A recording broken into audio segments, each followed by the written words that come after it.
The massive alien ships appeared in Earth's solar system on a Tuesday morning. They came silently, their dark metal hulls blocking out stars as they moved past Mars toward the blue planet. The ships belonged to the Zeridian Empire, and they had done this same thing many times before. Commander Vextar stood on the bridge of his flagship, looking at Earth through the viewing screen. His gray skin had the same rough texture as all Zeridians, and his forearms moved quickly across the control panels. He had conquered 17 different worlds using the same method every time. It always worked. Deploy the scanning probes, he ordered his crew. Follow standard protocol. The Zeridian method was simple and effective. First, they would capture members of the dominant species on the planet. Then their scientists would study the creature's genetic code to find weaknesses. Every species had them. Some were weak against certain diseases. Others had immune systems that could be easily defeated. Once the Zeridians found these weak points, they would create biological weapons to wipe out most of the population. The survivors would become slaves. It had worked on the Cathani homeworld. It had worked on the crystal beings of Nexus Prime. It had worked everywhere they had gone. Earth would be no different. The silver probes shot down toward Earth like falling stars. They were invisible to human technology and moved faster than anything humans had ever built. Within hours, they had selected their targets. Jake Morrison was working on a construction site in Detroit when the probe found him. He was a big man with strong hands and tired eyes, the kind of person who worked hard every day just to pay his bills. The probe's beam hit him while he was carrying steel beams, and suddenly everything went black. Lisa Yang was collecting water samples from the Pacific Ocean near California when her world disappeared. She was a marine biologist who spent her days studying fish and ocean currents. One moment she was on her research boat, and the next moment she was gone. Carlos Rivera was driving his ambulance through the streets of Houston when the probe took him. He had been a paramedic for 8 years and had seen every kind of emergency. He was used to helping people in crisis, but now he was the one who needed help. All 3 humans, along with dozens of others from around the globe, found themselves in the same place. They woke up in a large metal room with walls that seemed to glow with their own light. The air tasted strange and gravity felt different. "Where are we?" Jake asked, his voice echoing in the space. Lisa looked around at the other confused people. "I think we've been taken by someone, or something." Carlos checked on an elderly woman who had been crying since she woke up. His medical training kicked in automatically. "Everyone seems physically okay," he announced, "but we're definitely not on Earth anymore." While the humans tried to understand what had happened to them, the Zeridian scientists were beginning their work. Chief geneticist Kilnara was the best in the Empire at finding biological weaknesses. Her laboratory was filled with machines that could break down genetic codes faster than any computer. "Begin the analysis," she told her assistants. "I want a complete genetic map within 6 hours." But there was another human in a different part of the ship. Dr. Elena Rodriguez had been captured while attending a science conference in Geneva. As a geneticist herself, she understood what was happening when she saw the Zeridian laboratory equipment. The aliens had not bothered to hide their work from her. They probably thought she was too primitive to understand their technology. They were wrong. Dr. Rodriguez watched as they began scanning human tissue samples under machines that looked far more advanced than anything on Earth. At first, everything seemed normal. The Zeridian computers hummed quietly as they processed the human genetic code. But then something strange began to happen. The computers started making different sounds. Warning lights began flashing on the control panels. The Zeridian scientists looked confused as their machines gave them results they had never seen before. "Run the scan again," Kilnara ordered. They tried 5 more times. Each time, the computers gave them the same impossible results. "Chief geneticist," one of her assistants said nervously, "the genetic structure doesn't match any known pattern." Kilnara studied the data on her screens. In 300 years of conquest, she had never seen anything like this. Human DNA was far more complex than it should be for such a primitive species. But that wasn't the strangest part. Hidden within the human genetic code were sequences that looked like weapons. Not physical weapons, but biological ones. The humans carried dormant systems in their very cells that could be activated under the right conditions. These systems could boost physical strength, speed up healing, and enhance mental abilities in ways that should be impossible. "This cannot be correct," Kilnara muttered. "No species evolves natural biological weapons." She ran the tests again, using different equipment. The results were the same every time. Humans were not the weak prey species they appeared to be. They were something else entirely. Dr. Rodriguez watched the aliens work and began to understand what was frightening them. She had studied human genetics for 20 years, but she had never seen anything like what these alien machines were revealing. The Zeridians had better technology than Earth, and they were finding things in human DNA that human scientists had missed. Meanwhile, in the holding area, the captured humans were beginning to feel strange. Jake Morrison noticed that his usual back pain from years of construction work was gone. Lisa Yang found that her vision seemed sharper than before. Carlos Rivera felt more alert and energetic than he had in months. None of them understood what was happening to them, but their bodies were starting to change in small ways. The stress of being captured and the strange environment of the alien ship were triggering something deep within their genetic code. Commander Vextar received the preliminary report from his chief scientist. As he read it, his confidence began to fade.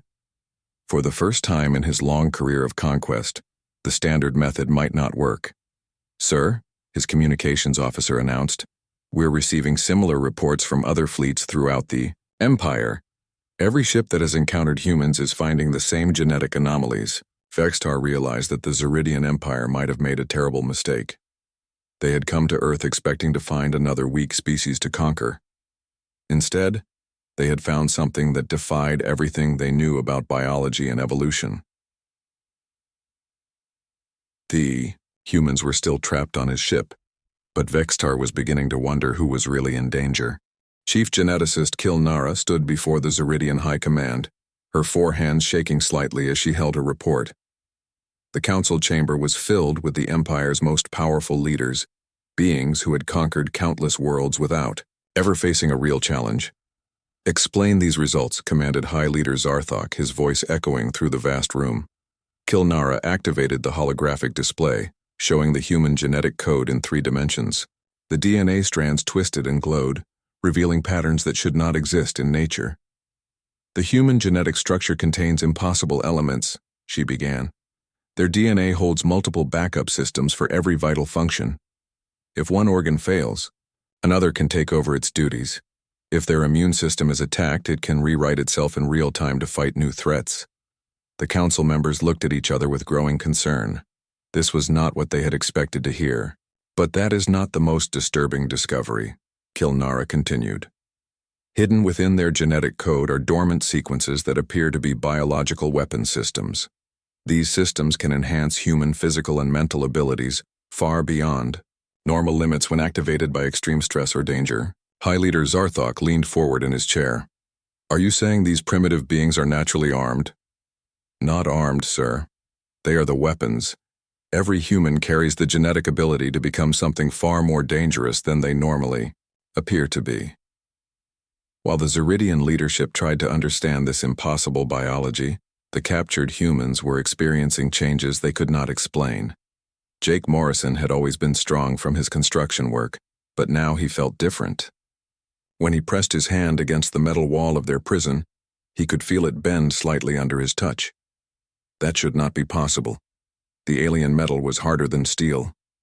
"Something's happening to us," he told the others. Lisa Yang had noticed it too.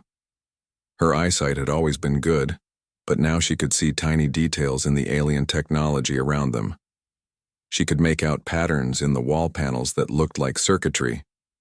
More strangely, she felt like she understood how some of it worked, even though she had never seen alien technology before.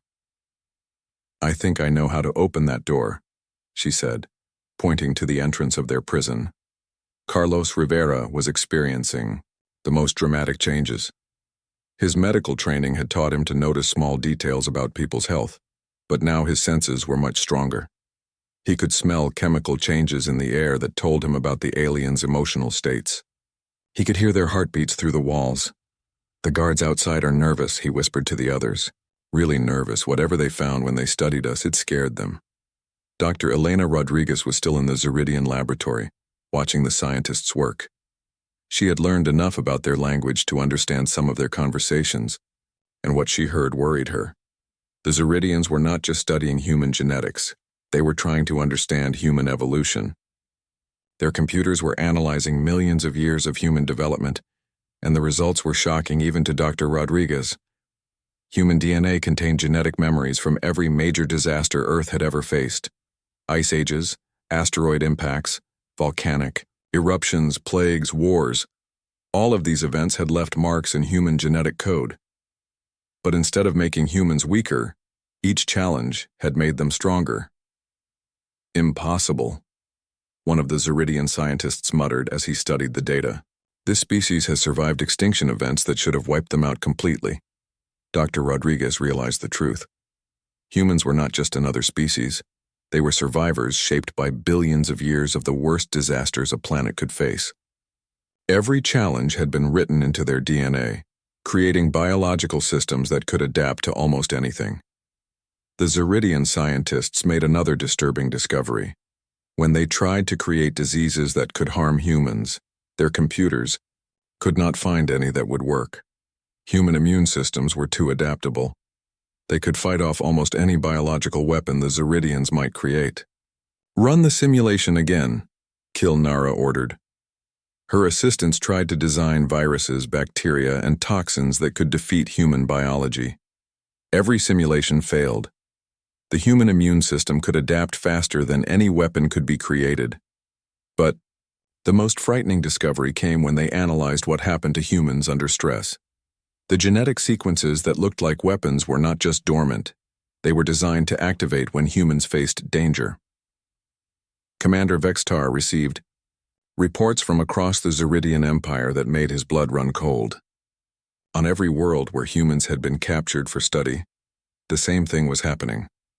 The humans were changing, becoming stronger and more capable.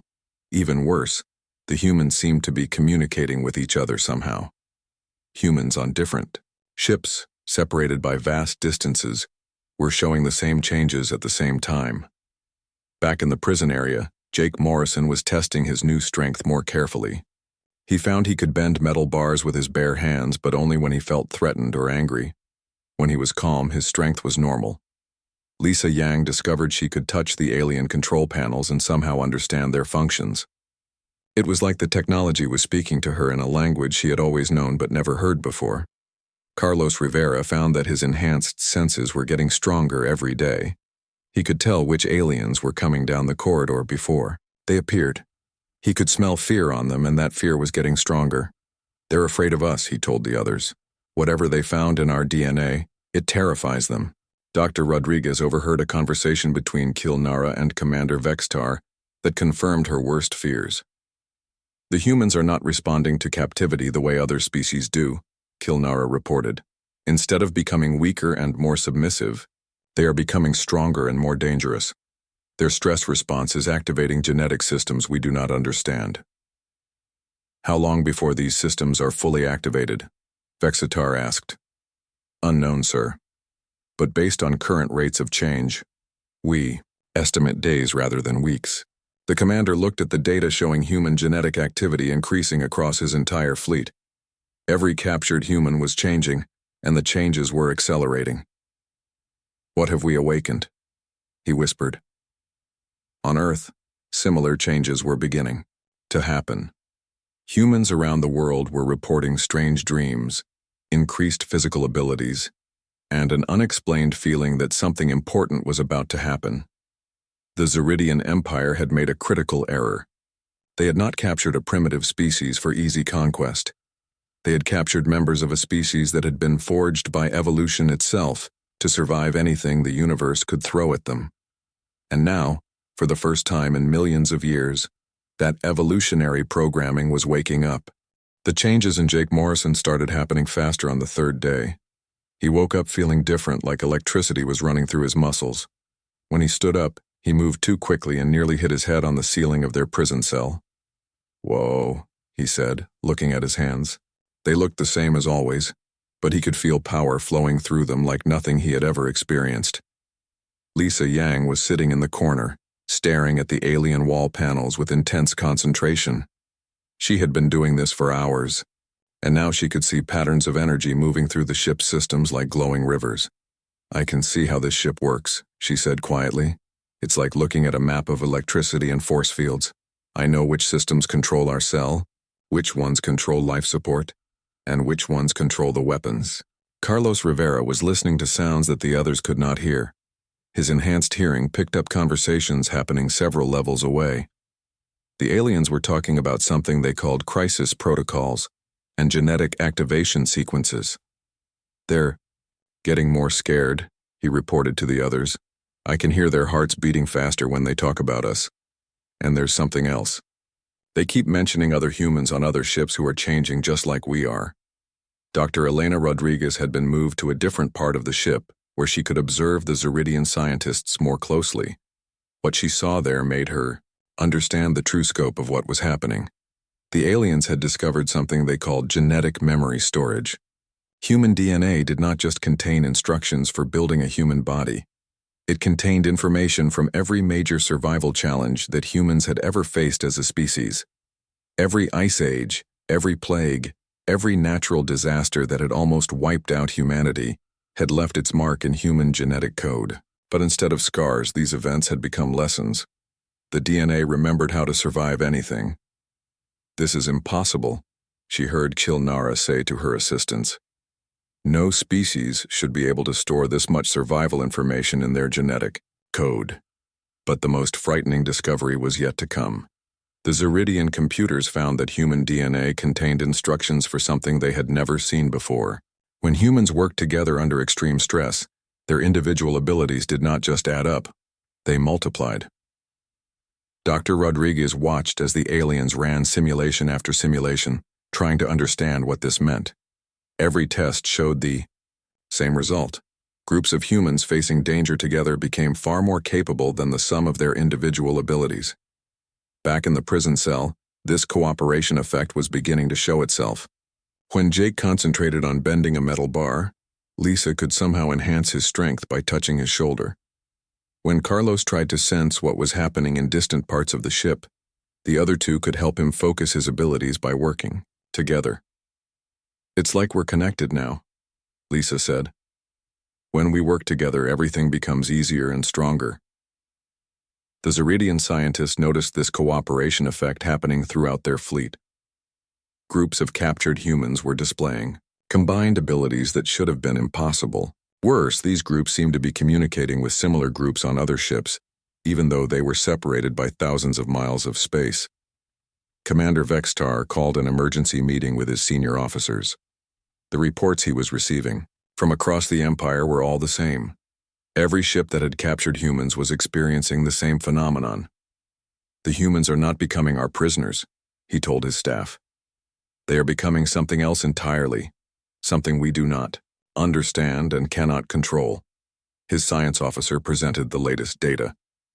"Sir, the genetic activation in the humans is accelerating. At current rates, they will reach full activation within 48 hours. "What does full activation mean?"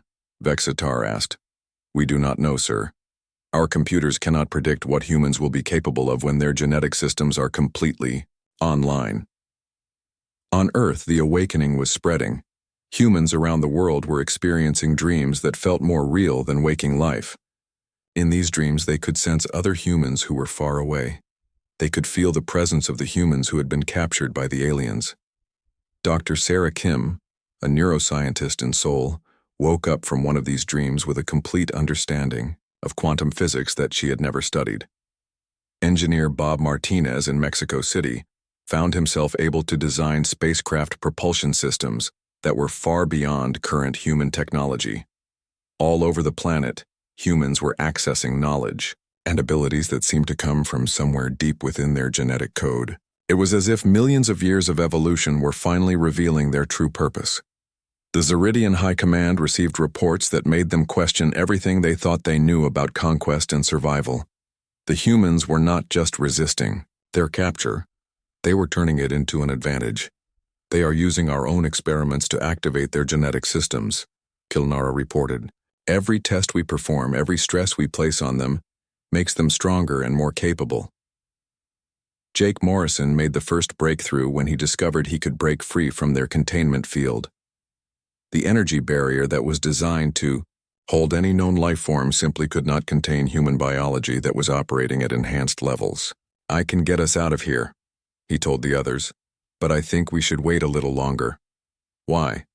Carlos asked. "Because I want to learn more about this ship first, and I think we're going to need that knowledge for what comes next." Lisa Yang had been studying the ship's systems for days, and now she understood something that terrified her. The Zeridian Empire had done this same thing to hundreds of other worlds. They had wiped out species after species using their biological weapons. "We're not just fighting for ourselves," she realized. "We're fighting for every species they've destroyed, and every species they plan to destroy in the future." The three humans in the cell, along with Dr. Rodriguez in the laboratory, were beginning to understand their purpose. They were not victims. They were weapons that evolution had spent millions of years creating for exactly this moment. And they were almost ready to show the universe what humanity was truly capable of. The awakening reached its full power on the 5th day. Jake Morrison felt the moment it happened like lightning coursing through his entire body. Every muscle, every bone, every cell suddenly operated at levels that should have been impossible for any living creature. He looked at his hands and could see energy patterns flowing beneath his skin. When he touched the metal wall of their prison, it began to glow and soften like heated clay. The containment field that had held them for days simply vanished when he walked through it. "We're free," he announced to the others. But his voice sounded different now, stronger and deeper.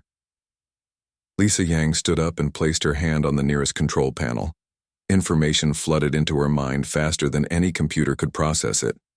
She could see the entire ship's layout, understand every system and control functions that the Zeridians thought were impossible to access. "I can fly this ship," she said with certainty. "I can control their weapons, their engines, their life support. It's like the technology wants to work with me." Carlos Rivera closed his eyes and extended his enhanced senses throughout the vessel. He could feel the location and emotional state of every alien aboard. More importantly, he could sense the other humans scattered throughout the Zeridian fleet. "There are 47 other humans on ships near us," he reported, "and they're all fully awakened now. I can feel their abilities combining with ours, across the distance." Dr. Elena Rodriguez, still in the laboratory section, made a discovery that changed everything. The Zeridian computers had finally decoded the deepest level of human genetic programming. What they found there was not just survival instructions or enhanced abilities. It was a message. The genetic code contained information that had been waiting millions of years to be activated. It was instructions for dealing with exactly this situation, a species-wide threat that required humanity to reveal its true nature. "My God," she whispered as she read the data. "We were designed for this." The message in human DNA was clear. When humanity faced extinction from an external threat, every human everywhere would awaken to their full potential. Not just the captured ones, but every single human being on Earth and throughout the galaxy. Commander Vexitar received reports that made his worst fears come true. Every human on Earth was changing simultaneously.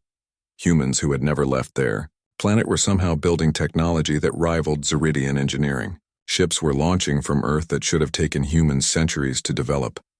"How is this possible?" he demanded. His science officer showed him the readings. "Sir, the humans appear to share information instantaneously across any distance. When one human learns something, all humans can access that knowledge. They have become a collective intelligence while remaining individual beings." But the most terrifying report came from the captured humans themselves. They were no longer trying to escape. Instead, they were taking control. Jake Morrison walked through the ship's corridors, and the alien guards could not stop him. Their weapons had no effect on his enhanced biology. Energy blasts that should have killed him were absorbed and converted into power that made him even stronger. Lisa Yang took control of the ship's main systems from a central command room. The Zeridian crew watched helplessly as their own technology, obeyed her commands instead of theirs. She shut down their weapons, took control of their communications, and began coordinating with humans on other ships. Carlos Rivera found the medical bay and began analyzing Ziridian biology with abilities that made their own scientists look primitive. Within minutes, he understood exactly how their bodies worked and what would hurt them without killing them. "We don't want to destroy you," he told the terrified alien medical staff. "We want you to understand what you've awakened." Throughout the fleet, similar takeovers were happening. Humans were not destroying the Ziridian ships. They were capturing them, studying them, and turning them into tools for their own purposes. Dr. Rodriguez finally met with Commander Vextar face to face. The alien leader looked at her with a mixture of fear and confusion. "What are you?" he asked. "We are what happens when evolution gets serious about survival," she replied. "For millions of years, Earth threw everything it could at humanity: ice ages, volcanoes, asteroids, plagues, predators. Each time, we almost died out. Each time, we became stronger." She showed him the data from his own computers. "Your species conquered other worlds by finding their weaknesses. But you made a mistake with us. You assumed our history of surviving disasters was a weakness. Actually, it was training." The truth was becoming clear to the Ziridian leadership.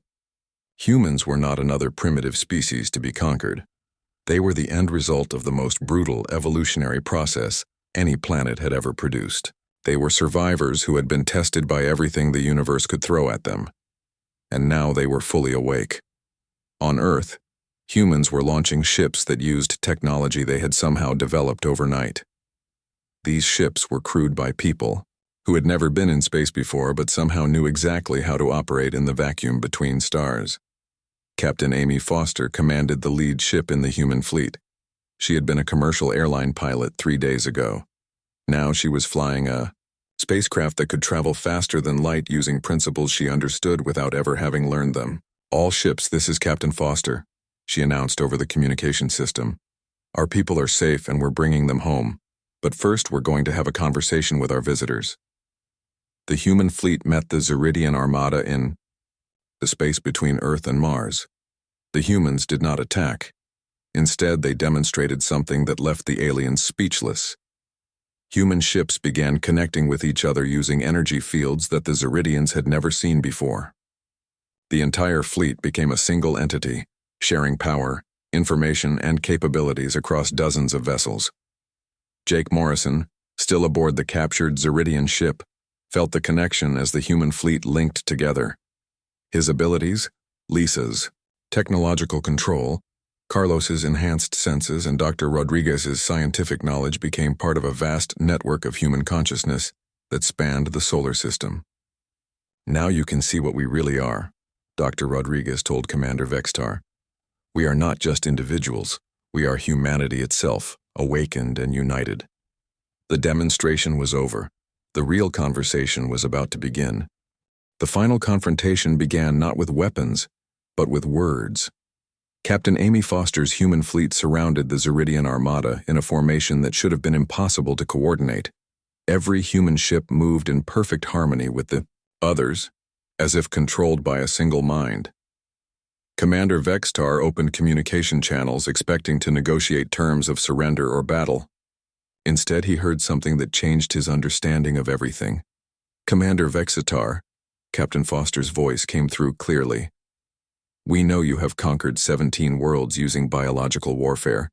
We know you plan to do the same to Earth. But we also know something else. We know you have never faced anything like us." Jake Morrison stood beside Dr. Rodriguez on the bridge of the captured Ziridian ship.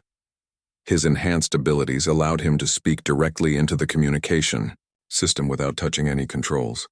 "We are not here to destroy you," Jake said, his voice carrying across the entire fleet. "We are here to show you what evolution creates when it gets serious about survival." Lisa Yang, now connected to every computer system in both fleets, began displaying information that made the Ziridian scientists gasp in shock. She showed them the complete history of human evolution, but from a perspective they had never considered. Every disaster that had nearly wiped out humanity had been a test. The Ice Ages taught humans to work together and plan for the future. The plagues made their immune systems adaptable to any disease. The wars and predators made them strong and clever. The asteroid impacts and volcanic eruptions made them able to survive anything. You scanned our DNA for weaknesses, Lisa explained through the communication system, but what you found were the weapons that billions of years of survival had built into us.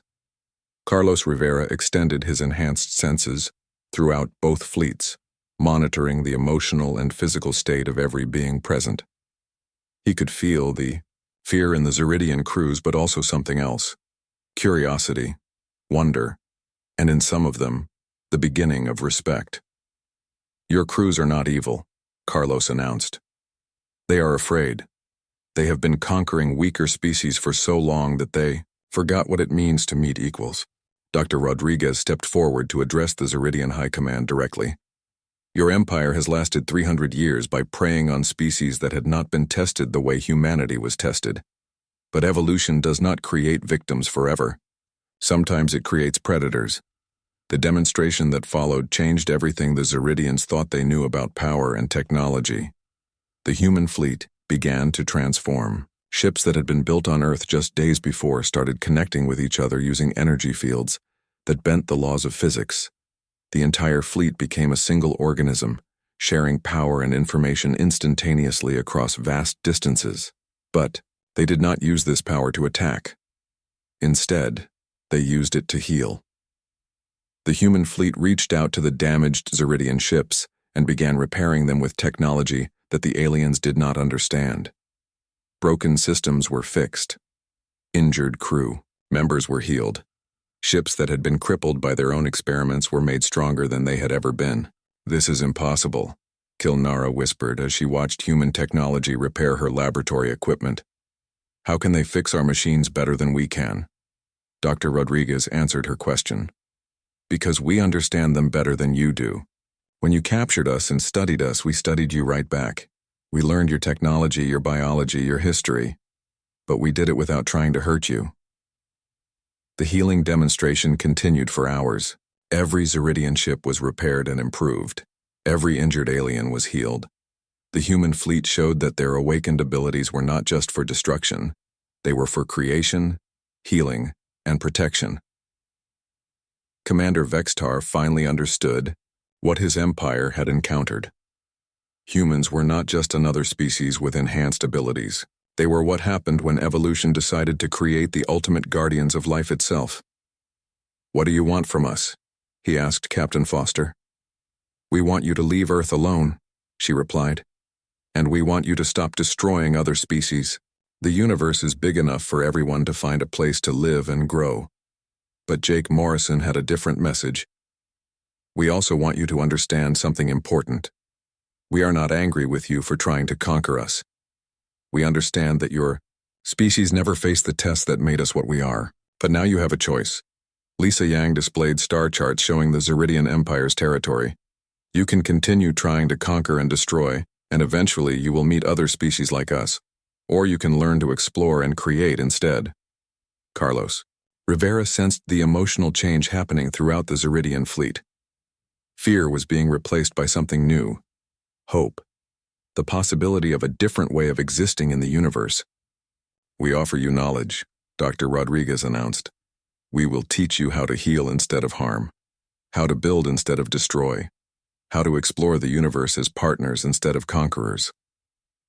The Zeridian High Command held an emergency meeting that lasted only minutes. They had seen what awakened humanity could do. They had felt the power of a species that had been forged by evolution itself to survive anything. High Leader Zarthok made the decision that would change his empire forever. "We accept your offer," he announced. "We will withdraw from Earth. We will stop our conquest campaigns. And we would like to learn from you." The agreement was simple. The Zeridian Empire would abandon their biological warfare program and their campaigns of conquest. In exchange, humanity would share knowledge about healing, creation, and exploration. But the most important part of the agreement was what happened next. The awakened humans throughout the galaxy did not return to their old lives. They had become something new, and their purpose was clear. They would travel throughout the universe, finding species that were facing extinction and helping them survive. They would protect the weak and teach the strong how to use their power wisely. Jake Morrison, Lisa Yang, Carlos Rivera, and Dr. Rodriguez returned to Earth as the first of a new kind of human. They were still themselves, but they were also connected to every other human through the genetic awakening that had changed their species forever. The Zeridian Empire sent a message throughout the galaxy that would become legend among all spacefaring species. We came to Earth seeking weakness and found weapons, but those weapons chose to heal instead of harm. Humanity is not prey. They are the guardians that evolution created to protect life itself. And in the depths of space, other predatory species received that message and began to reconsider their own choices about how to treat the smaller, weaker civilizations they encountered. Humanity had taken its place among the stars not as conquerors, but as protectors. The awakening was complete.